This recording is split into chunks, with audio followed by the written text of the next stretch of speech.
Dunkin' Donuts of morning TV. Hello again, and welcome to Meet the Press. Today, is Congress as bad as George Bush says it is? Our guests are at the center of the great debates and battles in Congress. Senator John Danforth of Missouri, Republican, and later in the program, Thomas Foley, the Speaker of the House, Democrat.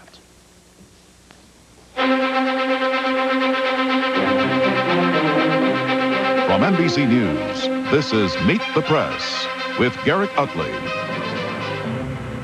President Bush may not have a Democratic opponent in the race yet, but he is already running hard against the next best thing in his eyes, Congress, with its Democratic majorities. This past week, Mr. Bush called it, quote, a privileged class of rulers, among other things. Is that where the blame belongs these days? Certainly, Congress has provided political ammunition for the president's rhetorical cannons, the big spectacle of the Senate hearings on Clarence Thomas, the smaller but telling matter of House members bouncing bad checks. Congress, the President, and the nation are what we're talking about this morning in a moment with the Speaker of the House, Tom Foley. But first, Senator John Danforth of Missouri, a key figure in the Clarence Thomas hearings and the battle over a new civil rights bill. And joining me this morning here at the table are Albert Hunt of the Wall Street Journal and Tim Russert, Washington Bureau Chief of NBC News. Senator, thanks for coming in. You've been really in the thick of it these last several days. Right. Let's take the latest apparent achievement, the civil rights bill. Compromise, you're happy with it?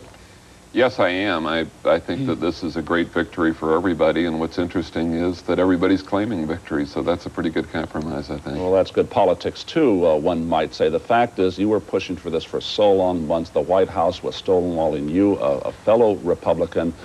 Do you think that they were, let's say it being, were really off track in doing that? They finally came around, that perhaps the president was not even getting the right detailed information what this fight was all about?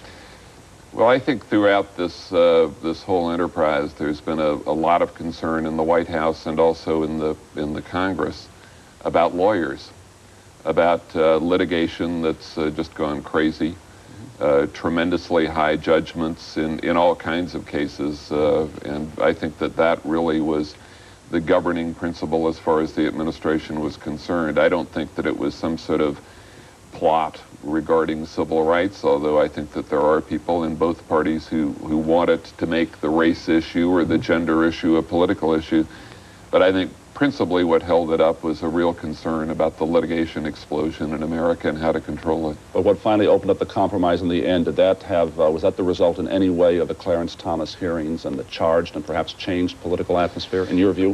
Well, I think it was mainly that the president really wanted a civil rights bill. He said it repeatedly. He 4 different times when I talked to him, was very strong in wanting a civil rights bill, and I think he finally Dutch-uncled the lawyers.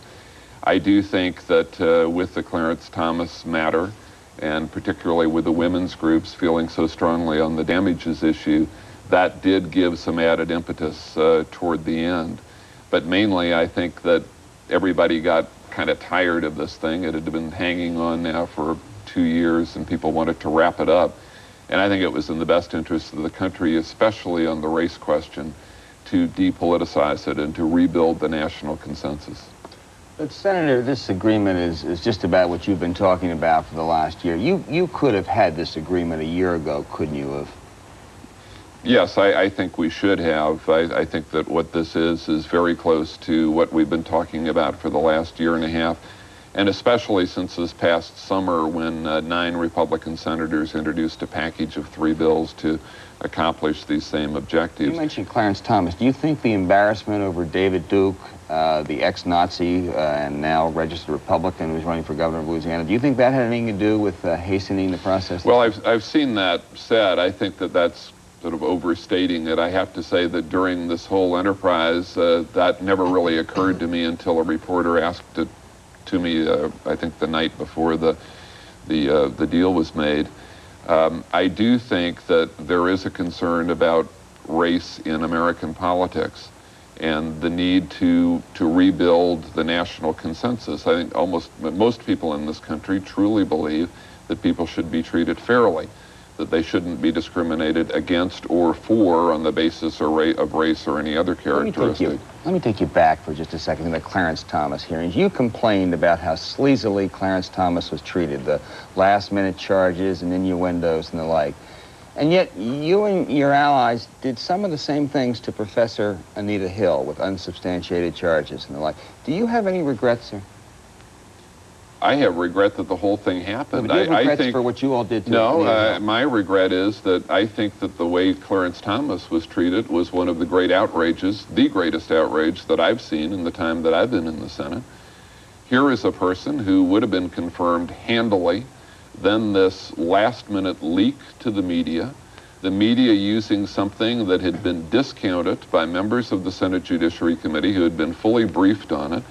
I think that it was terrible. Sir, I think that once it got into the public forum, how else is it to be handled? Do you have any regrets for the way you behaved towards Anita Hill? Absolutely none. I think that the whole thing was an outrage. I think that that her story does not ring true. I believe Clarence Thomas. And if Clarence Thomas is correct, and I think he is correct, then just think of what happened to him over a period of a week or two. I mean, nobody in America would want that to happen. Senator, help me with something. The Civil Rights Act that you're about to pass, and you helped fashion the compromise, was intended to help overcome some Supreme Court decisions rendered in 1989 about equal employment, largely fashioned by the conservative majority on the Supreme Court. And yet you spent the last 4 months of your life guaranteeing that Clarence Thomas will join that same conservative majority. Is there no irony there? I don't think there's any. I think, first of all, Clarence Thomas is going to bring to the court something that is missing on today's court. Namely, he's been there. He has experienced poverty. He's experienced segregation firsthand. Secondly, on the issue of damages, Clarence Thomas, when he was at EEOC, was a very strong advocate that in cases of intentional discrimination, there should be the possibility of significant damages, and we provided that for the first time. But his writings, his track history on these issues is very consistent with the conservative and majority opinion of those 89 decisions. Don't you have some concerns that you may be back here in the future seeking legislation to undo what Clarence Thomas has done on the court? No concern whatsoever? No, I really don't, because I think that Clarence Thomas's view of judicial restraint is that judges should not be imposing their own philosophical views on the country from the bench. And therefore, I think that Clarence Thomas is going to be a judge who does not try to use the Supreme Court as a way of fostering his own political philosophy. And that's what the judges in the conservative majority did in '89? No, I think that I believe that the Supreme Court in 1989 was, as Senator Specter has called it, a revisionist court. And I'm very critical of the Supreme Court for that reason. But I don't think Clarence Thomas is going to bring that to the court. Senator, let's look ahead to the 1992 presidential campaign. You've emphasized the importance of race. As we've mentioned earlier, much of the nation's looking at David Duke in Louisiana to see what happens there. The Republican Party distancing itself from Duke. And yet we remember the Willie Horton campaign, the commercials, that factor. Do you think we're going to see that again in '92, or is it possible, in your view as a Republican senator, and perhaps giving advice to the president, that that's going to be totally out of bounds? I think that the president does not want race to be a political issue, and I can say that having spoken to him 4 different times face-to-face on the civil rights issue, he genuinely wanted to put together an agreement on civil rights so that we could enact a law. I think that the president is a person who feels very strongly about civil rights, for civil rights. I think that the Willie Horton rap against President Bush is an unfair rap against him. I don't think that he ever intended that he use race as a political issue. And in fact, that particular commercial was independently produced, as you know.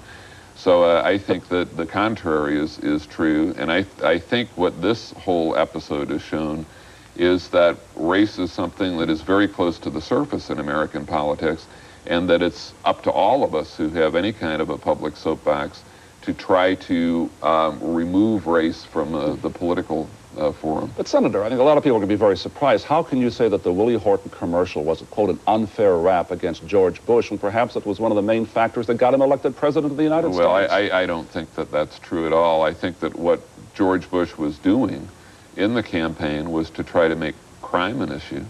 I think that he was trying to draw a sharp distinction on the crime issue between Dukakis and himself, and that he did so, and that I also think that that's fair game.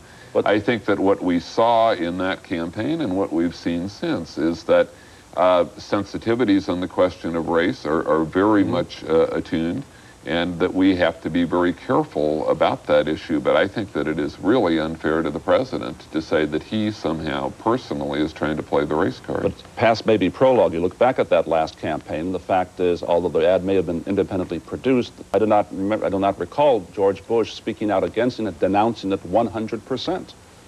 Well, I don't know one way or another. I mean, we'd have to go back to all the to go back to all the clips on that. But I think that anybody who has known President Bush, anybody who knows the kind of person he is, knows that he would not do that. Now, there are people in politics, there are people in both political parties who like the issue of race, who believe that it's a dividing issue. But I think the lesson that we've learned recently is that it cannot be a dividing issue in our country. Hope that lesson has been learned. Willie Horton and the others. Senator, thank you very much for being with us this morning. Next here on Meet the Press, the Speaker of the House, Tom Foley. Meet the Press is sponsored by the Archer Daniels Midland Company. ADM, supermarket to the world. At first, it doesn't seem to be much of a problem. A tire here, a tire there. But it all adds up to the point where Americans dispose of more than 250 million tires a year. But at the Archer Daniels Midland Company, we're doing something about it. We're taking tires that would ordinarily be an environmental problem. We're shredding them and mixing them with coal to create a fuel that burns cleaner in our power plant, providing the energy we need to produce ethanol, a gasoline additive derived from surplus cornstarch that helps reduce carbon monoxide emissions by up to 25%. So as you can see, by using a little ingenuity, we at ADM have got yet another good idea rolling. ADM, supermarket to the world. We're back now, and here on Meet the Press this morning, Al Hunt, Tim Russert, and I are talking now with Thomas Foley, Democrat, the Speaker of the House of Representatives. Thanks for coming in, sir.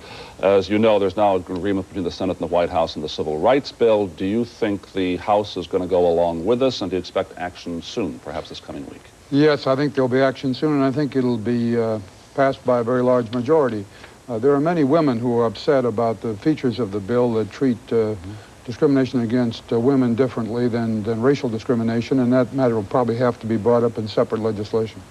But you expect it to go through? Yes. That's going to be good news for just about everyone. Second question, the president this week really took off after you. Congress, you are the target of political wrath. There is no Democratic candidate. What are you going to tell them? How are you going to fight back? Well, first of all, it's a bad rap, and secondly, the president, I think, it ill behooves the president to be doing this at the same time he says he's trying to work together with the Congress to achieve the legislative objectives of both the administration and the Congress. The example of the Civil Rights Bill came just this week. The administration finally agreeing to Senator Danforth's proposals, and now we're going to have a Civil Rights Bill. We're also going to have a highway bill, a crime bill, I think campaign reform. We're going to have major bank legislation. We're going to deal with the problems of the RTC, the savings and loan problems. And so we need to work with the president. And this attempt, I think, to start a kind of campaign Congress bashing approach is not a good one. So you're telling him to lay off? Well, I hope he lays off, because I think what we need to do is work together, not get involved in a bickering attack, pre-election attack. Al. Mr. Speaker, in that litany of measures that you're going to accomplish, you left out a tax cut, and yet you Democrats are saying that the economy's in terrible shape, and one of the prescriptions is a tax cut. Are you going to do that this year? I hope so. At least I would favor doing it. I think we this year. I would favor doing it this year. Now, whether there's time to do it this year or not remains to be seen. The Congress, of course, goes into next year. This is only the first session. But my own view would be that we could provide some significant middle-income tax cut to stimulate those consumers there who are out in the economy who are not responding, and that's one of the reasons the economy is still on flat, dead center. But if the economy is in that bad shape, why should there be even any question as to whether you can do it this year? Now, why would Congress think of going home without passing some kind of relief for middle-class taxpayers? Well, there are different approaches been taken. The president's been on again, off again. Again, he has to sign legislation. But it starts in the House, so you... Well, it starts in the House, and we've been talking with the Ways and Means Committee, Chairman Rostenkowski. I think he's going to be considering some approaches in the very near future. He's concerned about breaking the budget agreement. I share that concern. I don't happen to favor breaking the budget agreement in order to get tax relief. I think we can adjust upper brackets a bit. President Reagan never sent a proposal to the Congress all the time, and he was president, that ever called for anything below about 38% of the of rates. We're now at 31. I think we could go up a little bit on that, provide some middle-income tax relief where people really need it, where they are hard-pressed. It would help the economy, would bring more tax fairness into the picture. And I think we might even consider some forms of capital gains again, addressed to the middle class rather than the most rich and comfortable income levels. Do you worry about a bidding war here, sir? That's like 1981, and what would that do? I think there is some concern about a bidding war, but I think we can handle that matter. I'd like to see us get on with it and bring a bill to the floor. I think we have the discipline of the Budget Act, and I'd like to stay within that. But I'd also like to see some tax fairness. I'd like to see some stimulation for spending. What we need at the moment is to jumpstart the economy in those areas where people are not spending for automobiles, for hard goods, down payment on housing, and so on. All of this could be helped by the promise as well as the delivery of a tax reduction for the middle class. Speaker, you said the economy needs a tax cut to jumpstart it. And you said, and yet you said, if we can find the time. Isn't that the problem with the Democrats? Why not put your fist down and say, we are not going home for break until we have a tax cut? Now is the time. We are the Democratic Party. We stand for something. Well, I'm going to do my best to see that we get as far as we can, but it is unlikely that a tax cut would take effect until next year anyway. Probably, even if we moved to pass it this year, its effect would probably come. But an institution that's been battered by bounce checks, unpaid restaurant bills, the Senate for Democrat performance and the Judiciary Committee, isn't this the time for the Democrats to coalesce and stand for something to the country? We are standing for something. We're doing an important legislative agenda. We're going to finish it, and I'd like to see us go forward on the tax bill. And by the way, a lot of the rap, I think, that's been provided here by the president has a very real injustice to members of Congress. Overwhelmingly, members of Congress are one of the hardest working groups in the country. They have an 80-hour-plus week. They go back to their districts. They're working here. This isn't an imperial kind of Congress that enjoys enormous pleasures. They're a hard-working group. They're more in touch with their constituents than any other legislative branch in the world, and I think more than any other government branch in this country. Mr. Speaker, you say all these things which are true, and yet you know when you go back home what you're going to find, a lot of angry people, and a lot of people saying, hey, it is time for term limitations. And that would affect you. There's a measure even up in Washington State. You could be out of a job in a couple of years if this goes through. I mean, no, with respect, I don't think that's the case. It might go through. I can't tell. But if it does go through, a lot of you will be. It's not constitutional. It's a patently, clearly unconstitutional applied to the Congress. I don't think there's any question that if it is enacted, I hope it won't be, but if it is, it'll be struck down by the courts within a very short time, as it applies to Congress. I think in our state, it's unconstitutional for state officials as well, because we have law that says you can't amend the state constitution by initiative. In other states, California is one of them, they've held it applies to state officials, but not to the Congress. But aside from the constitutionality of what the courts might do quickly or slowly, the fact is this mood and movement reflects an anger out there, and you have to do something about it. What do you do? Well, in the first place, it reflects some misconception about what's happening in the Congress, as well as a misconception about how long people stay. Many people think that members of Congress come and they stay forever, and incumbents never get defeated, and therefore they stay around, and there's an old guard here and it needs to be shaken up. That's a lot of the appeal that some people have in term limits. The fact of the matter is there's tremendous turnover in the House of Representatives. During President Reagan's term, it was 60% of the House that turned over. If you go back to the Watergate years, it's something like 75 to 80%. And if you go back to the time when I first came here, which was in 1964, it's 93%. There is this turnover, but people don't understand that. They also say, well, you can never defeat incumbents. That's not true. Very powerful incumbents are defeated all the time. My own senior senator in 1980 was the chairman of the Appropriations Committee and the president pro tem of the Senate. He was defeated, and if every Republican who held a House seat during the term of President Reagan, the two terms of President Reagan, had held it, and if incumbency is so good, they would have held them, Bob Michael would be the Speaker of the House today. I wouldn't. Mr. Speaker, a lot of the frustration has to do with the fact that no one is clearly in charge with divided government, as we've had for most of the last 25 years. Don't you think we'd be better off if the American people in '92 would either elect a Democrat to the White House or or the GOP to control the Congress? I would like to see them elected Democrat. No, but and I think there's a good chance that they might. Shouldn't we have some clear responsibility? Well, I think the choice of the American people is up to them to make, and they have chosen over more years than not, since the end of World War II, divided government. Political pundits and professors of political science and others say it shouldn't be that way, that we should have a president and a Congress of the same party. But the country seems to prefer, from time to time, to have divided government. It can work together. It has worked together. And it could work together better if President Bush would help us pass some of the key legislation that we have ready to pass. And some of that key legislation, Mr. Speaker, unemployment compensation, you're unable to override the president's veto.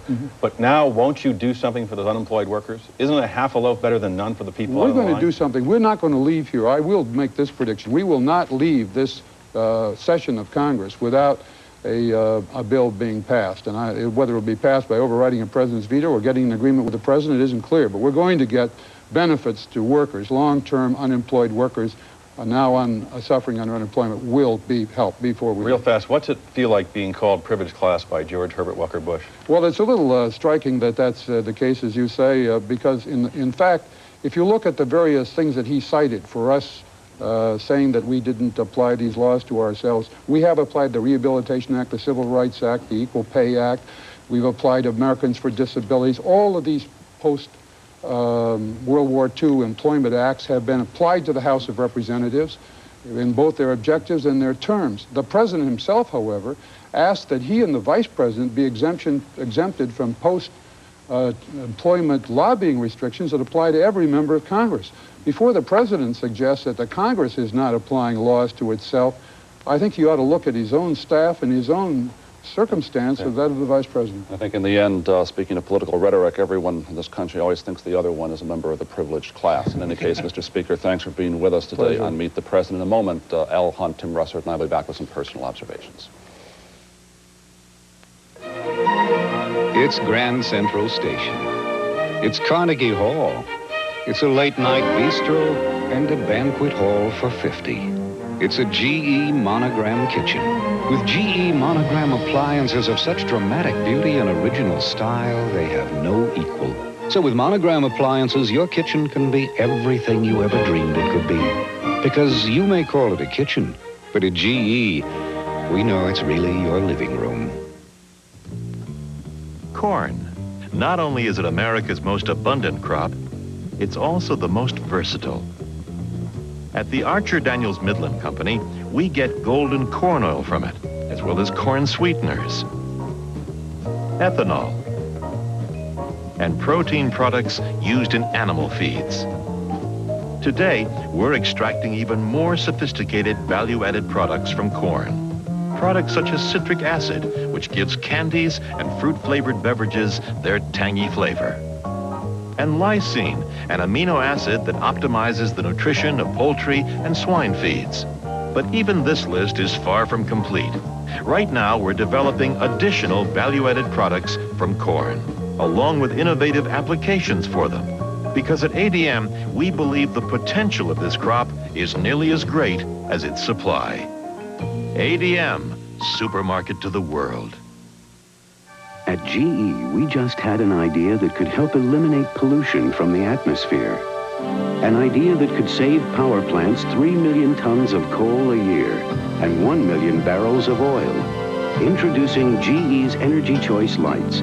If we all changed to these lights, we'd save our resources, and you'd save enough on your electric bill to all but pay for the bulbs. New GE Energy Choice. No wonder the light bulb is the symbol for a brilliant idea. Back now, Al and Tim, it's easier to run against something than for something. President Bush running against Congress right now. Is that the way to win an election? It can. It all depends on the economy. But I think what this last week demonstrated, Garrick, with the Civil Rights Act, this really is the Anita Hill / David Duke Civil Rights Act of '91. The president caved on every significant issue because politically he realized he had to. Al, what do the Democrats do now? Well, I think the economy's the key, as Tim just suggested. And as Tim's question said earlier, I think there's a delicious irony in George Herbert Walker Bush running against privilege. But I think there also is an anti-incumbent feeling out there that's stronger than any time I've seen in a long time. And I think the Democrats are going to have to address that in the next 6 months. It's not going to be easy. But not anti-incumbent in terms of George Bush. necessarily. Let's see what the economy looks like a year from now, Garrick. All right. Thank you very much, Al and Tim, for being here. And some notes about the economy finally this morning. A fashion note, first of all. There are, believe it or not, some semi-serious forecasters who have discerned a link between the economic cycle and the rise and fall of hemlines. And there are others who see the widening or narrowing of neckties as a preview of which way the stock market is headed. But I'd suggest that serious attention should be paid to two eminent economic forecasters, the American Ralph Lauren and the noted Italian analyst of changing trends, Giorgio Armani. Both men see how American consumers these days in these uncertain times are more cost-conscious than ever. The crowds in the Walmarts and Kmarts may not exactly worry them, but the soaring profits of companies such as the Gap do. To meet the competition, both Lauren and Armani are now introducing lower-priced, if not exactly low-priced stores. That means you can get jeans for under $100, believe it or not. The designers, like consumers, have that gut feeling that when economic recovery does finally come, it'll no longer be business as usual, that something fundamental has changed in this country. There's been so much corporate restructuring, so many layoffs and jobs that will not come back, so much uncertainty about the future that Americans are now doing something that is revolutionary and almost un-American, living within their means. It may be due more to necessity than to choice, but the result is the same, and it raises a question. If consumers do not want to plunge deeper into personal debt, how will we buy and consume our way to a strong, sustained economic growth? No one, it seems, has an answer to that.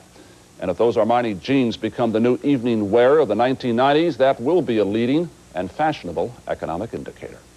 I'm Garrick Utley, and we'll be back next week here with Sunday Today and Meet the Press. This is the hand that turned on the light, that lit up the desk where the idea was born for a quieter jet engine that flew the technician who works at the power plant, which produces its energy far more efficiently as it lights up the city and powers the hospital with its life-saving images, where Sam was found healthy, in time for the game, held under the lights and broadcast to millions by a satellite system, designed with precision and shipped by powerful locomotives that passed by a factory that helped build a car with advanced thermoplastics that sits in the drive at the home of Patricia, who went to the fridge and got a drink for her dad, who works in the room where he turns out the light as he puts his young daughter to bed. Every day, GE technology touches the lives of just about everybody.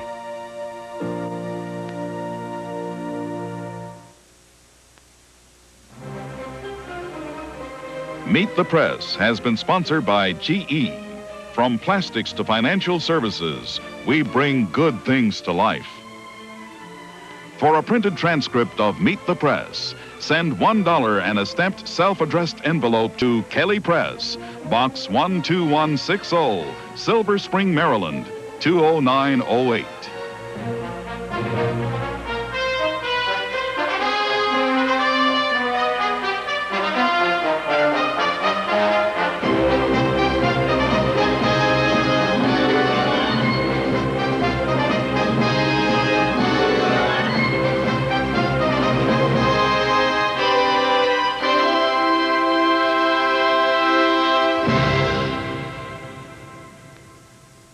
This week, food with Paul Prudhomme, Carol O'Connor, Dustin Hoffman, Kenny and Fowler.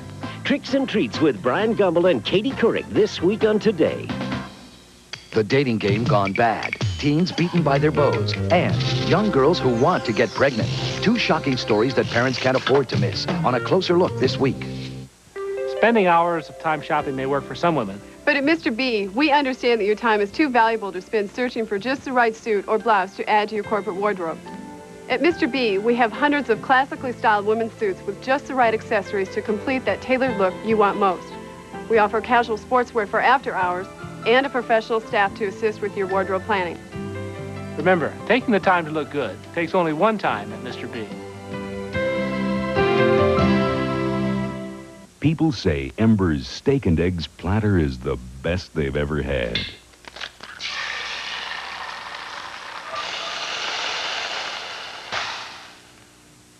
2 farm fresh eggs, 3 buttermilk pancakes, hash brown potatoes, and a USDA choice sirloin steak. Only $3.99. There's only one place for food this good. Embers. Only Embers. If you use when you're pregnant or breast